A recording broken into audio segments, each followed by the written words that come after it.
welcome back to the Nutmeg. We are going to do 2 deliveries today and set out a couple of cars on the storage track.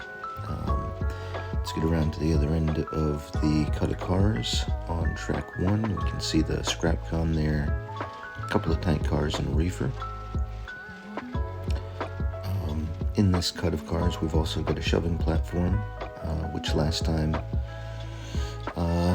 I mentioned that I messed up and got it on the wrong end of the cut. So the first thing that we're going to do today is fix that. So, but let's on the left-hand end here, where I'm shoving down, of track 1 is the beginning of the storage track. So we're just going to get the scrap gun over there onto that track, and then we can get the tank car and the reefer car out of the way.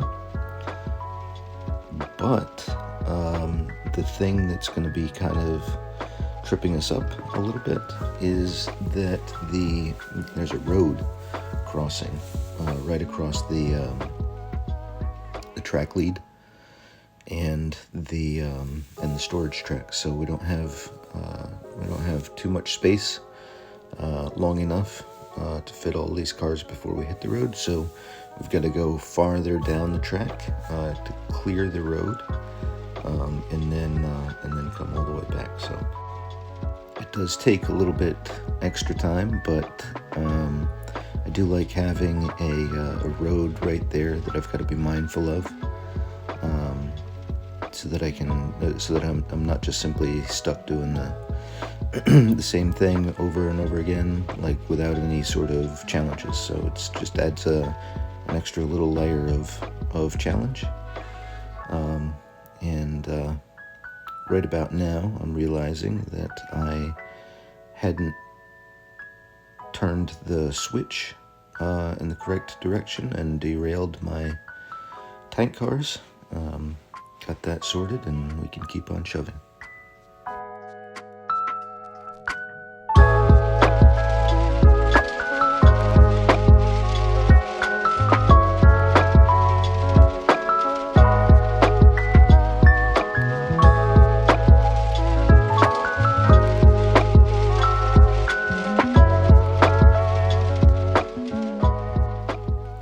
Here's a nice view of the road that I'm talking about, with the crossing and all that sort of stuff. So this road is a continuation of the road that's in front of Walter's feed and grain to the left here, and it just continues straight back towards the wall, and I have put in a warehouse facility for US Foods back there, so that it kind of helps frame a scene,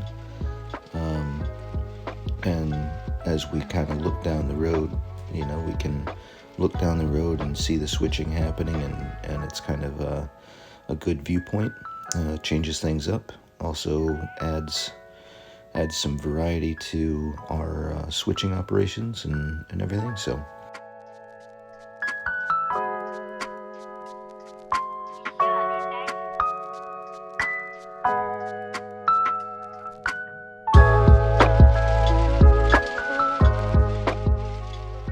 Alright, so in order to change the order of these 2 cars, we only need 2 tracks. So let's grab this scrap gun, set it out on the track or the yard lead, and then we can shove in the shoving platform onto the storage track, and then come back out to the track lead or the yard lead and grab that scrap gun, and then so we'll have those 2 in the correct order on the storage track.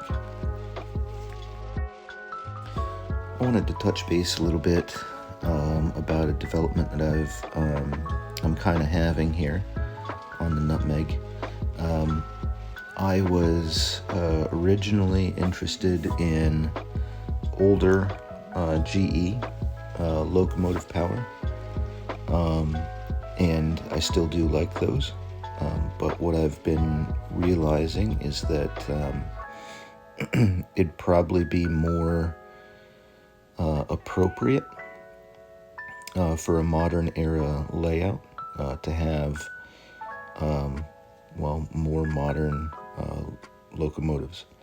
And then I do like to have my locomotives have different sort of personalities, I guess you could say, or different, like slightly different paint schemes, something that you can kind of recognize one from another. Kind of makes them unique that way, rather than having a ton of the same locomotive with just different numbers. And the other thing is, I was realizing that there was a time frame where Conrail came to an end, and it kind of, that time frame begins to fit up nicely with what I was thinking was the beginning of this railroad. So essentially what I'm kind of realizing is that I should probably stick with the Conrail blue, and maybe just take the Conrail part off, but leave these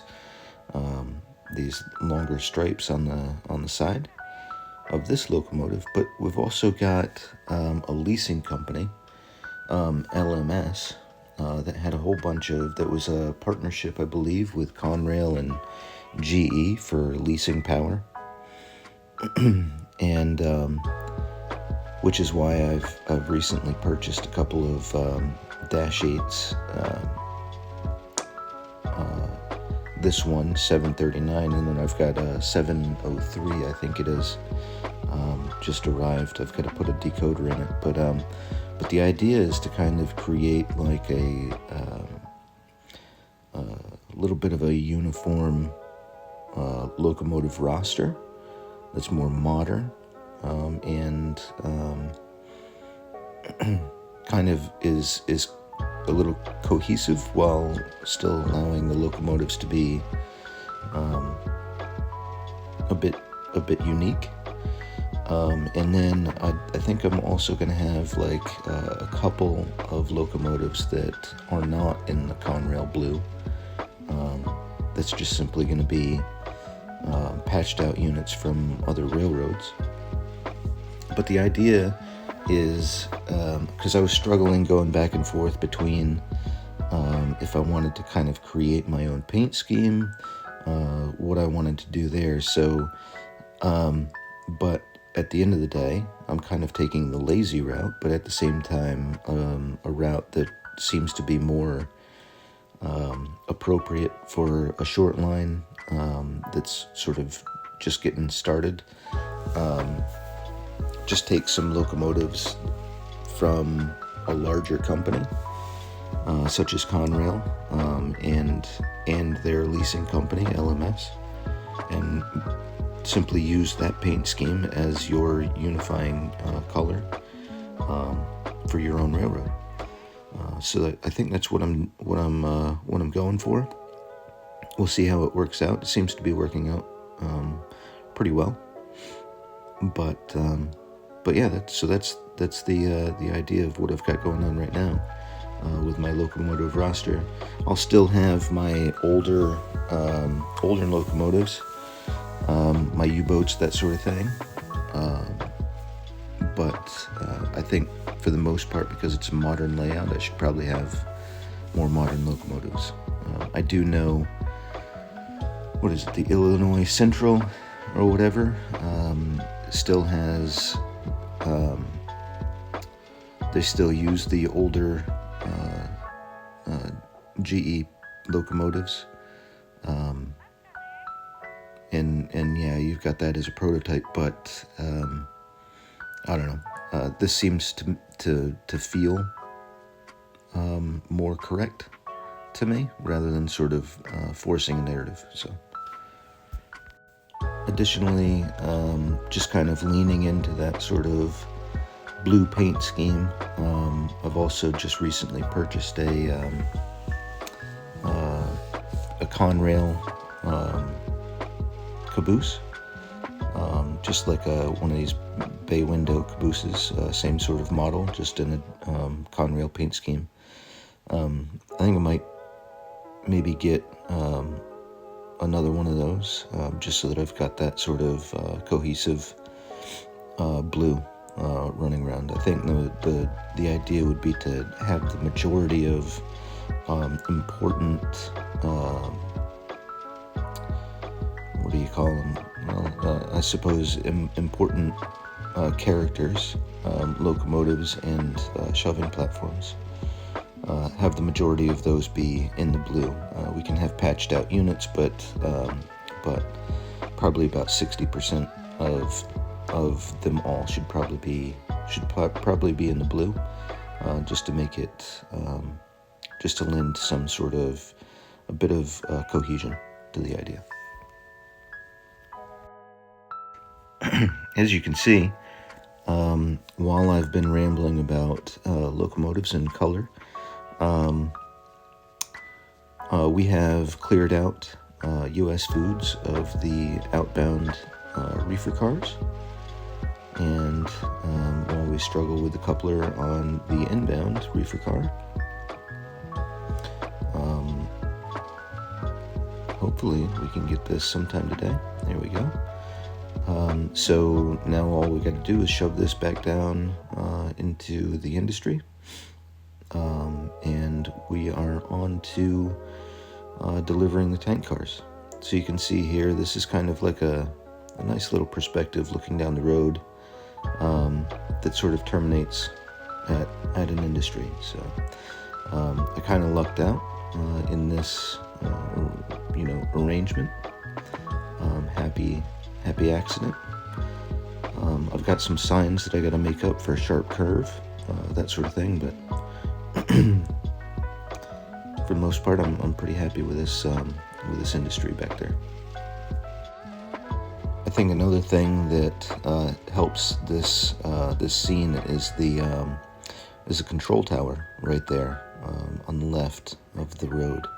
That control tower, I think I pointed out in the last, well, not the last video, but one of the last videos, because this track wraps a 90-degree corner. It's on the outside of that bend, so it can see down both directions, and it's got a good view there. In any case, here's Walter's feed and grain on the right-hand side as we shove past in the background down to Suburban Fuel. A little bit of sticky business going on there with the track.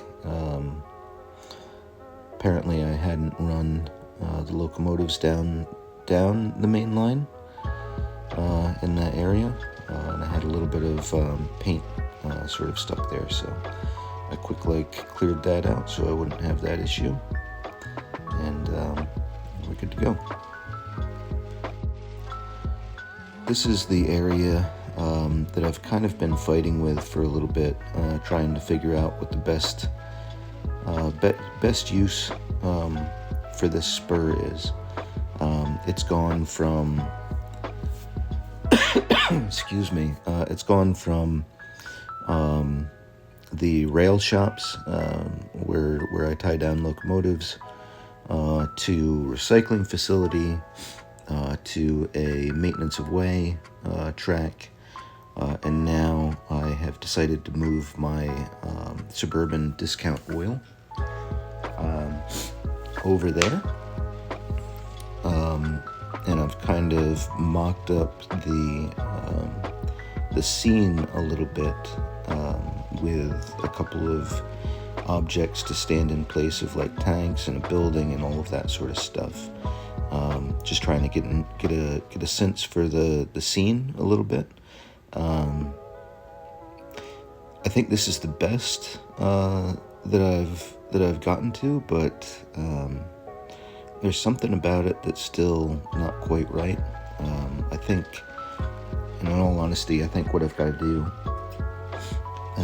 do is add in a backdrop. and that will help tie that whole scene together a little bit better.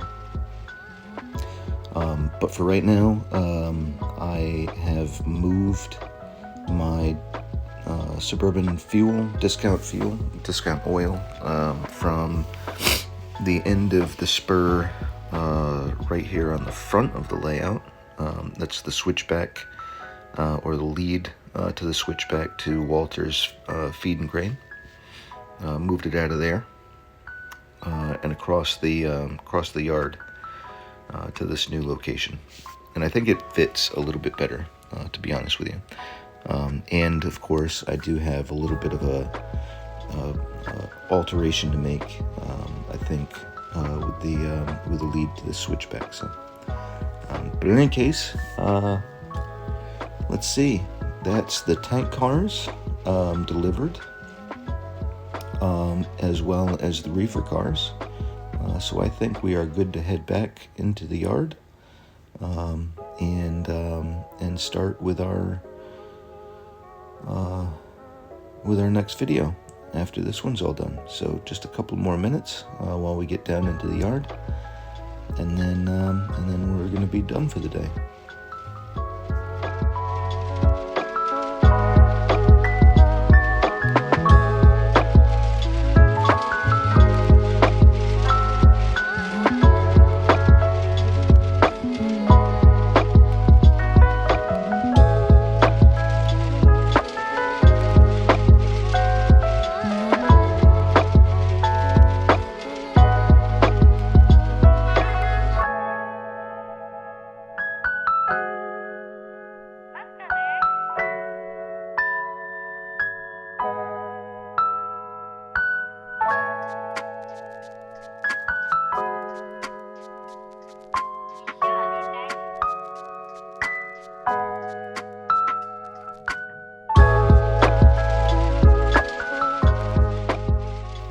Okay, here we come down the main line. Got to clear the switch, change the direction, and then we will be shoving back down into the yard, onto the lead, and then we'll pull this forward into track 2, I believe is where we're going.